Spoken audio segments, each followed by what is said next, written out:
এই মুরগিগুলো অল্প অল্প করে খাবার খাচ্ছিল, কিন্তু তখন এই শয়তান পাখিটা নকল মুরগি সেজে সেই সবগুলো খাবার একবারেই খেয়ে ফেলে।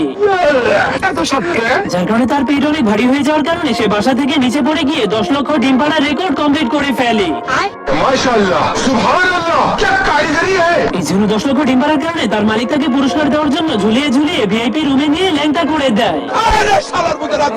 এরপর তাকে একটা গাড়ির মধ্যে বন্দি করে দেয়, যার ভিতরে একটা মুরগি আগে থেকেই বন্দি ছিল। কিন্তু যখনই পাখিটা জানলা দিয়ে বাইরে তাকালে বুঝতে পারে তাদের মালিক তাদেরকে পুরস্কার দেওয়ার কথা বলে মানুষের খাবার হিসেবে বিক্রি করে দিচ্ছে। এই জন্য সে অনেক রেগে তার মালিককে উচিত শিক্ষা দেওয়ার জন্য তার ঠোঁট দিয়ে গাড়িতে একটা ফুটো করে দেয়। এরপর সেই মুরগিটাকেও সাথে নিয়ে আবারও সেই ফার্মে চলে যায়। সেখানে গিয়ে সে সবগুলো মুরগিদেরকে তাদের শয়তান মালিকের সব সত্য কথা খুলে বলে, কিন্তু কেউই তার কথা বিশ্বাস করে না, কারণ সেখানে তাদের মালিক চলে এসেছিল।